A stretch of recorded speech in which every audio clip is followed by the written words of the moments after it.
والسلام عليكم، اهلا بيكم في فيديو جديد على قناة ابداع. يا ترى انت محتاج ايه علشان تبدأ تدخل معانا الكورس ده اللي ان شاء الله نتعرف عليه في الفيديو ده، فيلا بينا.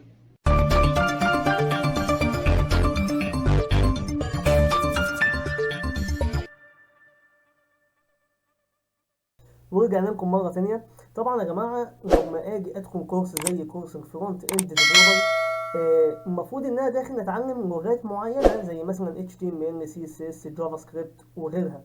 لما اجي ادخل كورس زي كورس مثلا الباك اند، ما ينفعش ان انا اخش كورس باك اند وانا ما عنديش خلفية. مش هقول لك ان انت بيرفكت في الفرونت اند، لكن على الاقل لازم أن يكون عندك خلفية عن الفرونت اند، لانك كده كده وانت في الباك اند مليون في المية هتتعامل مع الفرونت. فانت ازاي هتتعامل معاه وانت على الاقل ما عندكش خلفية ولو بسيطة عنه؟ فلازم أن يكون عندك خلفية عن لغات الفرونت اند. كذلك في كورس الوورد بريس ديفلوبر ان احنا ان شاء الله هندرسه مع بعض. ما ينفعش ان احنا ندخل كورس زي ده هنتعامل فيه بلغات معينة او ببعض الحاجات هنتعرف عليها دلوقتي الا لما يكون عندي خلفية مسبقة عن اللغات دي. طيب ايه يا ترى اللغات ديت؟ تعالوا نعرض السلايد شو ده مع بعض ونبدأ نشوف ان احنا هنحتاجه. طبعا وات يو نيد، انت محتاج ايه علشان تبدأ كورس الوورد بريس ديفلوبر؟ اول حاجة انت محتاجها لازم يكون عندك خلفية عن لغة ال HTML. وطبعا يا جماعة لغة ال HTML يعني ما اسهلها. طبعا المفروض ان انت لو جاي من خلفية فرونت اند ديفلوبر فانت يعني طبعا اتعاملت بنسبة كبيرة جدا مع ال HTML. وعايز اقول لك ان ال HTML يا جماعة هي اساس بناء اي ويب سايت في الدنيا، سواء ان كنت بقى بالوورد بريس او بالفرونت اند العادي بتاعنا النيتف. هو ال HTML يا جماعة هو اللغة الاساسية عندنا.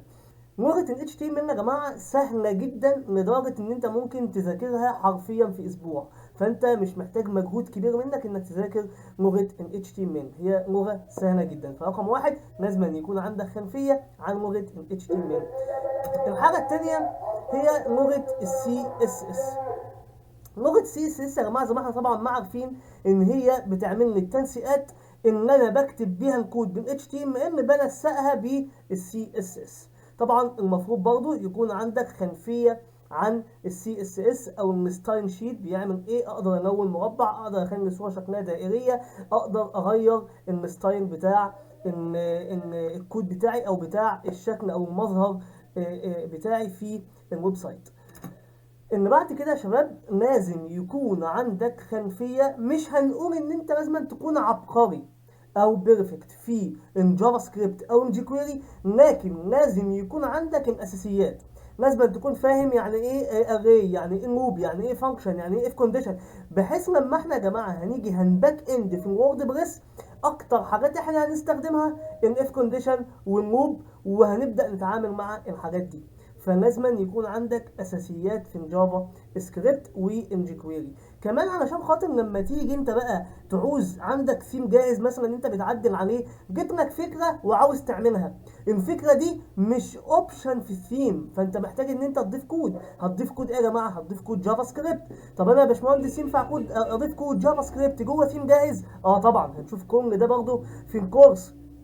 طب انا يا باشمهندس ينفع اضيف كود HTML في ثيم جاهز؟ لا، ما ينفعش تضيف HTML في كود جاهز او في ثيم جاهز من الثيم، لازم تخش على الاكواد جوه. طب انا عايز اضيفه من الثيم ومن لوحه التحكم، هل ينفع اضيفه؟ ينفع في حاله واحده، انك هتضيفه اصلا بالجافا سكريبت. فعلشان كده يا جماعه لازم يكون عندك اساسيات كل الكلام اللي احنا بنتكلم فيه ده: HTML CSS جافا سكريبت وجيكويري. طبعا ده يا جماعه كان فيديو بسيط جدا، كان فيديو يعني بيقول لك بس انت لازم يكون معاك ايه عشان خاطر تبقى انت حتى داخل الكورس وانا بتكلم وبشرح في حاجات معينه تبقى انت قاعد فاهم، وما تكونش قاعد الدنيا تايهه منك وما نستفدش بالكورس ده. ما تنسوش سبسكرايب للقناه وشير الفيديو ده وتفعيل الجرس عشان يوصلك كل جديد من فيديوهاتنا. شكرا جدا ليكم، كان معاكم علي احمد، والسلام عليكم ورحمه الله وبركاته.